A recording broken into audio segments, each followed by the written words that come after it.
People will do business with and refer business to those people they know and trust. And there's no faster, more powerful, or more effective way to elicit those feelings toward you than by taking your focus, moving from that I focus or me focus to that other focus.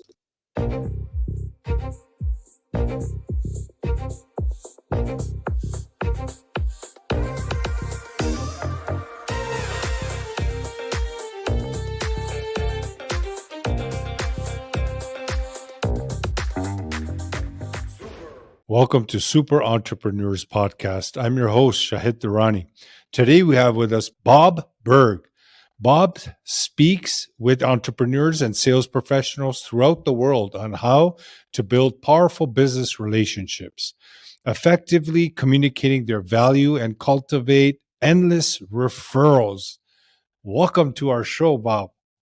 Thank you, Shahid. It's so great to be with you.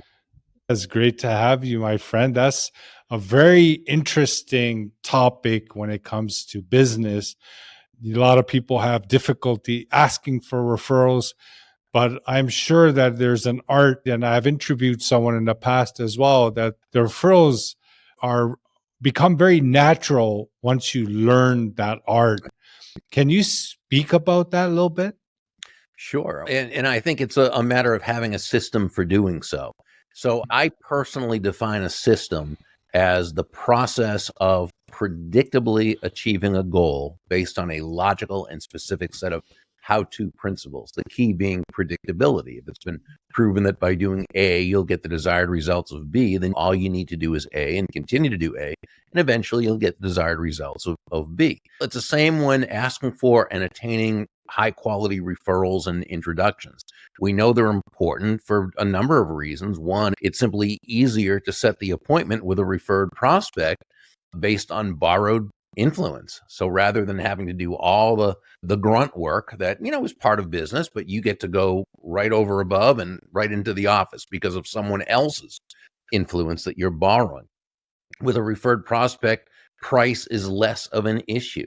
It doesn't mean it's a non-issue or not an issue, but it's less of an issue, again, because of borrowed influence and borrowed trust. This person already sees you as someone who is a worthy professional. Thus, rather than trying to sell on low price, you can sell on high value. We all know that when you sell on low price, you're a commodity.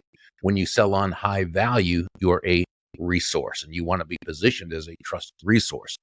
The third benefit of working with referral-based prospects is that it's simply easier to complete the sale. This through borrowed trust, or what we call vicarious experience. In other words, no, this person has never done business with you before, but someone who they know and trust has said, this is the only person you need to see. They're the person you want to work with. They'll take great care of you. They have your best interest at heart. They stand behind their product or service. The product or service is fantastic, right? And then the other great benefit of working with referred prospects is they're already of the mindset that's how you do business, since that's how they met you. So in their mind, in their world, you meet your prospects through referral. You sell on high value rather than low price. You complete the sale, and you are then referred to others. Once you learn that and can go through that, boom. Now, the two important parts is one, getting over the fear, because there's a fear of what? Of rejection. What if they don't want to refer me? If they don't, they don't. There's some people who are never going to refer anyone. There's some people who refer everyone. And I'd say there's 80% in the middle who will refer and recommend you, but you've got to approach and ask the correct way. So one's getting over the fear of rejection, the fear of appearing desperate by asking for referrals. No, you won't. If you do it correctly, you'll appear and you'll be positioned as someone who understands the value they provide to others. So when you can get in, there's some other fears as well that are easy to get over once you really understand them. Then it's a matter of asking the correct way. It's being able to create the environment for a referral by asking this person by at the end using what I call the referral bridge, which is simply as more and more of my business is now through referrals and introductions, I find it helpful to partner with my friends and clients such as you. Can we take a few quick minutes and run past the names of some other people I might also be able to help? Now, the power in utilizing that referral bridge is first when you say that as more and more of my business is now through referrals and introductions, again, you're cluing them into what you're going to ask, okay? And you're also coming from the frame that those are part of what you do. But if it's not right now part of really a big part of your business, you don't want to say that because you don't want to fib, but you can say, as I'm in the process of expanding my referral business, I find it's helpful to partner with my friends and clients such as you. Partner is a very key word because you're giving them buy-in, you're giving them part of this. And then to say, so again, as more and more of my business is through referrals and introductions, I find it helpful to partner with my clients and friends such as you. Now, this part's key. Can we take a few quick minutes and run past the names of some other people I might also be able to help? So what you're saying here is you're making it very easy for them. You're giving them the out. Can we take a few quick minutes? You're not going to take up a lot of time. It's a few quick minutes to run past. It's fast language. It's quick language. It shows that you're going to, a few other people who I might also be able to help. When you say might, what you're saying is, I realize not everyone's going to be interested. So you never have to fear connecting me with someone and you looking bad, right? Because I keep trying to right? You're saying that some who might or might not be interested. And so at this point, this person's going to feel very comfortable with you. And they're going to say, sure. Now, they may reflexively say, I don't know if I know anyone or something. And that's fine. What you always want to do and not be defensive at all, because you always want them to feel very comfortable in the process and you want to feel comfortable in the process. You'd simply say, oh, that's okay. I'm actually going to give you a couple of very quick and easy ways to identify some people I might be able to serve. And if you do, great. If not, that's okay as well. We can always revisit another time. Again, you always want to make it easy for them to escape, right? To say, no, I call it the law of the out or back door, right? By giving someone an escape hatch, they feel more comfortable with you and they have less need to utilize that. Now, the biggest thing though is when you finally ask is to not say something like, who do you know who might, or do you know anyone who, because as the great sales trainer Tom Hopkins said in his book, How to Master the Art of Selling, when you ask a question like that, this person knows so many people, they know hundreds of people. So if you say, do you know anyone who, or who do you know? You've got a collage of hundreds of people dancing through that person. They can't identify anyone. And that's when they say, too overwhelming. It's too overwhelming. Exactly. And this is where they say, I can't think of anyone but right now, but if I do, I'll let you know. And that very rarely happens because out of sight, out of mind. So what you want to do is to, as Mr. Hopkins so wonderfully taught, and I totally credit him with this, and that is to gently funnel their world into small groups of people they can easily picture. So if you know that your prospective customer, Dave, he's a member of his local Rotary Club, okay, you might ask him, is there any, you don't say, is there anyone in Rotary? It could still be too big, but is there anyone in your Rotary Club who you sit next to every week or who you're particularly good friends with or serve on a committee with? Now he can think of 2 or 3 names. Now you can ask if either of those people either might be interested in or open to, or however, whatever, depending upon what you sell. Or Mary, who sits on the board of directors of her local animal shelter. And you ask who serves on the board with you, and she names 5 people.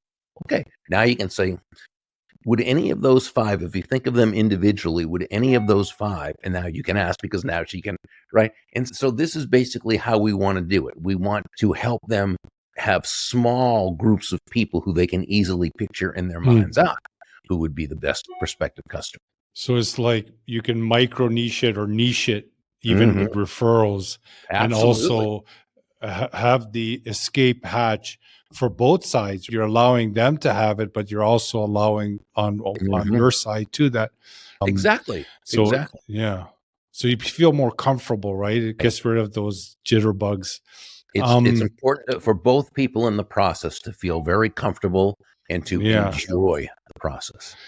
Bob, if someone that is already in business and they were always uncomfortable with referral marketing and asking for referrals, even in a specialized way, is there some guidance you can share an entrepreneur that has never walked down this alley and what he could do to implement in the quickest way and build it from there? Yeah, what you need to do is start creating relationships with people who you meet. And that's really what it No, but comes I'm down saying, say if they have a database, right? They have customers. to. How could they start that conversation with past clients, for Oh, example? past clients. Oh, very Yeah. easy. Okay. Because you call them and you introduce yourself to them Uh-huh. and you let them know who you are, what you do, that you handle their account and and you're making sure they're enjoying the product or service. And if they are, and you feel as though there's a real nice rapport there, you can always say, as more and more, now you can go right into, as more and more of our businesses now through referrals and introductions from our happy customers such as you, Okay, right? same way. Go right into that. Mhm. But I would also say this: when you first contact someone who is not yet, who maybe their original salesperson, it was 2 or 3 years ago, so there's absolutely no rapport at all. What you want to do is just restart the relationship. So again, you call them. You can always do it you can always do it through email and other ways. But I'm going to say, pick up that phone and call them if you possibly can, and because that's a stronger connection. Although again, you can do it other ways. But let's say you're calling and you you introduce yourself to them, and you find out how things are with the product or service. You of course answer any questions you can. But let's say things seem to be fine. Okay, what I would do at that point is now I would start building the relationship with them rather than even asking for referrals or asking for any connections. Again, I'm saying if you don't feel as though it's a strong enough connection. And so what I would do at that point is I would actually send a personalized handwritten thank you note through the mail to this person. Nice. There is nothing that has a Yeah. greater effect. Or Uh, video? you could. That also is a fine thing to do. It's not an either or. I think it's an and. I would probably start Okay. out with a thank you note, but I Yeah. would go to the video, and again, you're going to connect with them on the various social media. You're gonna find ways to bring value to them over and above the business. And once you have that know and trust established, now you're at a point where you can talk business. Great, Bob. Speaking of value, you have seen ton of value creation strategies. Is there a clever one you have noticed that is really underused today? Something that entrepreneurs could jump on today? I'll say this: sending a handwritten, personalized thank you note is Okay. like magic. I'm telling you, it is magic, but you got to make it a habit. It's not something that you do once and expect instantaneous results, but you start doing that as part of, and it's amazing, especially because online, with all the online connections, who's getting personalized thank you notes? Very few. So you're the only one basically doing it, and you will be amazed at the response that you get. But you got to be in it for the long term. You've got to do it consistently and make that a part of your messaging. And some companies, they send out those handwritten notes for Christmas or other celebrations, and they do that as ongoing marketing or creating that relationship long term. Yeah, how effective is it though? If every company, not every You don't company, but know. if so many companies are doing that, in fact, I would say Yeah. the least effective one is probably at holiday season because Yeah. they're Right. receiving the same thing from everyone else. So many. Yeah, that's true. It just becomes normal. You talk about putting others first, which I obviously love. Can you give some real life scenario where this approach was put to a test and was questioned, or you didn't get the right feedback? And did you find a solution? Did you end up winning or creating a lasting relationship from it? Placing another person's interests first should never be confused with being a doormat or a martyr Yeah, or of course. self-sacrificial. It's just a Yeah. way of thinking of the other person, how you can add Hmm. value to their Yes. life. I always Whenever I speak at sales conferences, one of the first things I'll say is nobody's going to buy from you because you have a quota to meet. Okay. They're going to buy from you because they believe that they will benefit, that they will be better off by doing so than by not doing so, which means the very best thing you can do for your business is to place your interests aside and focus on their interests. And that's really what we mean by putting the other person's interest first. Because remember, they're doing business with you for their sake, not for yours. And it's the only way, basically, to do business with someone else in a way that is going to gain consistent and sustainable results. That doesn't mean everyone's always going to appreciate it, but that's the world as it That's is. what I mean. That's what I meant. If it wasn't appreciated and you turn it around, if there's any kind of a story like that you could share. Typically, the reason that happens is because you found a way to connect with what they value. Remember, value, which can be defined as simply the relative worth or desirability of a thing, right? Of something. Value is always in the eyes of the beholder. So a lot of times when people say to me, but I gave them great value and they didn't seem to appreciate it. Obviously, they didn't find it to be of value. Okay. So we've got to get to know that person, their needs, their wants, their desires, their problems and challenges, what will move them closer to happiness. In other words, discovering what they value. And that's what we need to give to them. And also, Bob, when you do more for others, we should also remove the expectation as well, because then you're sending that energy with that message. Yeah. So I call it giving without attachment to results. Okay. Good. And in other words, your sense of happiness and peace of mind is not dependent upon them doing it right. Exactly. And that's when it's most powerful. Yeah, it is. It's so much more powerful. The energy that goes with it, the other person senses it as well. Exactly. So now everything is going digital, and obviously since COVID has become a lot more digital when it comes to networking. For high producers or companies or individuals, do you have any recommendations what they could do to connect better in a digital world? So we go back to for a moment to what has been my underlying premise over the last 35 years, from my very first book to all to my being in sales, everything. And it always, to me, comes down to this: all things being equal, or close enough to equal, but all things being equal, people will do business with and refer business to those people they know and trust. And there's no faster, more powerful, or more effective way to elicit those feelings toward you than by taking your focus, moving from that I focus or me focus to that other focus. Okay. Remember, all things being equal, it's not the people do business with and refer to those computers they know and trust. It's the person at the computer. Right. And so to me, it's very much the same, only with a different medium.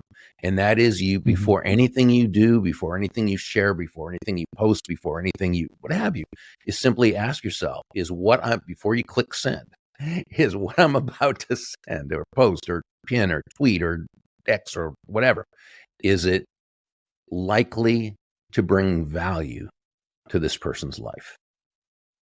And if it is, go ahead. If it's not, rethink it. Put yourself in their shoes before sending it. Exactly. Mixing profit and giving. How can some of the big players integrate real generosity into their business without having an effect on the bottom line? So the premise that I'm hearing in the question is that if you give value, it's at your expense. But it's not. They're giving a very generous value, right? You've got to be profitable in your business. If your business doesn't make a profit, you have a hobby. You don't have a business, right? To have a sustainable business, you need to make a very healthy profit. Giving could be around the emotional aspect of the consumer, not the monetary value. So it's a combination. So let's look at it this way. Let's say you have an accountant, okay, a bookkeeper or an accountant, okay, and this accountant you hire to do your taxes. And this accountant saves you tons of money. you're paying that person a fee, okay? And in exchange, they're saving you a lot of money, right? And they're saving you time, and they're giving you the peace of mind and security of knowing it was done correctly. But this accountant isn't doing it for free. This accountant is charging you a fee to do it. Now, both of you win, right? Because because of the time you save, because of the money you save, because of the peace of mind, you come away better off afterwards. But she also made a very healthy profit, so she came away better off afterwards. Both of you benefited, and that's how it's supposed to be. But so her giving you great value didn't mean she didn't make a profit. She made a great profit. But you made more of a profit than what you spent.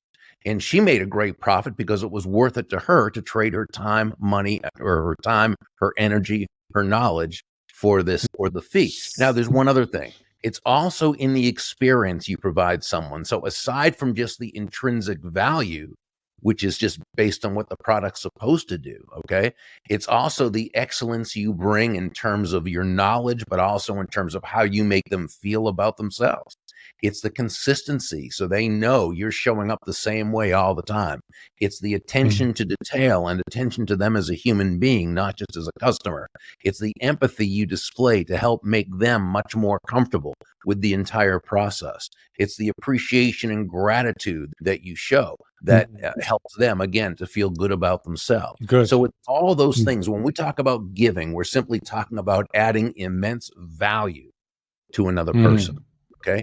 So doing so should never take away from your profit. In fact, that's the way you make a healthy profit, by pleasing the marketplace so that they want to exchange their money for your product, service, and everything else you bring to the table. So it's like heart-to-heart dealing, and also providing good or excellent use value. So they remember that relationship. And plus the referrals, obviously profitability will increase when you get more referrals because of that. Happy. Yeah. Yeah. Okay, Bob. Wonderful. It was great talking to you today, my friend. Thank you. It was a pleasure speaking about this topic. I enjoy it. If you could please let us know what you feel your innermost superpower is that got you to this point in your life. I think it's a sense of empathy. I'm able to really put myself in a position of, even if I don't understand exactly how someone feels, I understand they're feeling something, and that this something is distressful to them. And I'm able to communicate through what I say, but really just through being there. I'm able to communicate that I'm on their side, that I have their well-being at heart, and I'm there to help them. Intuitive entrepreneurs are very powerful entrepreneurs. So it's great to hear that. Yeah. So thank you, Bob. Appreciate you. It was great having you on the show. Keep in touch. Once we go live, we'll send an email out. Appreciate you helping us promote it. And if there's anything else that you wanted to come back on for in the future, please let us know. Thank you, Shahid. I appreciate you very much. My pleasure.